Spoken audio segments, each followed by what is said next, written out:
Et action! Un film post-apocalyptique, c'est très d'actualité avec le Covid-19.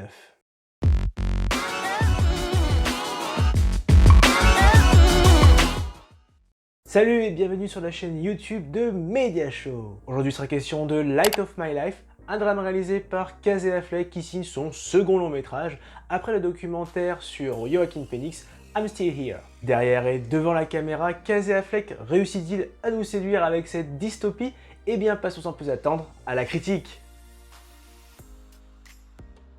Dans un futur proche où la population féminine a été éradiquée à la suite d'une pandémie, un père tâche de protéger Rag, sa fille unique, miraculeusement épargnée. Ensemble, ils devront faire face aux dangers et se soutenir mutuellement.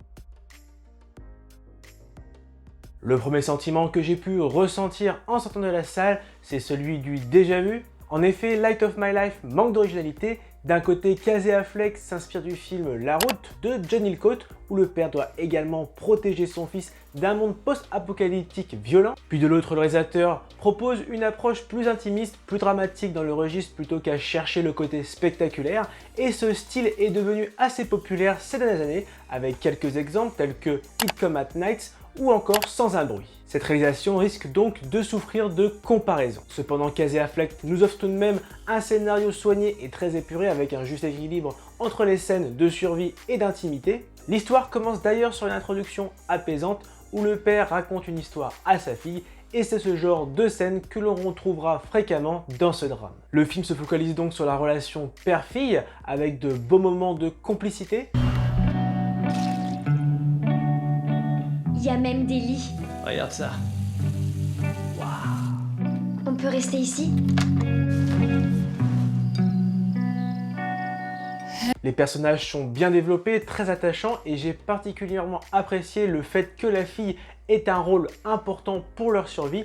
Elle aide son père constamment et elle ne subit pas simplement les événements. Enfin, le fond scénaristique fait en quelque sorte un clin d'œil à notre société face à tous ces mouvements féministes contre la violence envers les femmes. Malheureusement, ce choix scénaristique où Casey Affleck joue la carte du minimalisme est assez risqué et provoque quelques longueurs. En effet, le scénario manque de rythme, d'intensité et finalement ne se réveille malheureusement qu'à la fin avec cette chasse à l'homme qui est pourtant très captivante. Pour ma part, je ne me suis pas tellement ennuyé, mais il est vrai que les dialogues traînent un peu trop par moments. Enfin, j'ai trouvé ça dommage de ne pas exploiter davantage le côté post-apocalyptique dans ce scénario.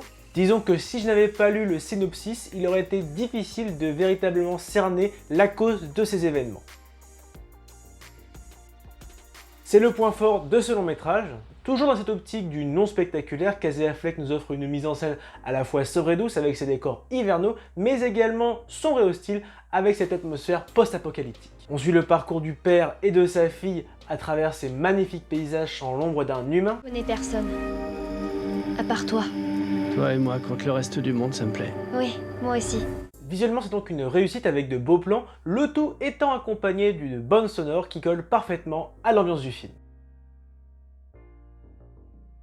Terminons sur la distribution qui est portée par Casey Affleck lui-même dans le rôle du père. Son interprétation est juste avec beaucoup d'humilité et de détermination. Il est accompagné de la jeune Anna Puniski qui offre également une belle interprétation de son personnage. Enfin, Elisabeth Moss, habituée des dystopies, joue un rôle secondaire, celui de la mère. Elle apparaît dans quelques flashbacks. Pour résumer, Casey Affleck nous offre un drame post-apocalyptique honorable, avec une histoire reposant sur une belle relation père-fille, une mise en scène soignée et un casting fort attachant. Malheureusement, le film repose sur un choix scénaristique assez risqué, provoquant quelques longueurs, et malheureusement, selon moi, le côté post-apocalyptique n'est pas pleinement exploité. C'est pour cela que j'attribue la note de 13 sur 20. Et voilà, cette vidéo est à présent terminée. N'hésite pas à contribuer à l'amélioration de la chaîne en faisant un don sur Tipeee ou sur Utip, les liens en description. Sinon, j'espère que cette vidéo t'a plu. Si c'est le cas, lâche le pouce bleu, partage ton avis sur le film dans les commentaires et n'oublie pas de t'abonner à la page Facebook, à la page Instagram, mais également à la chaîne YouTube, sans oublier la petite cloche pour recevoir toute l'actualité de Media Show. Allez, à très vite!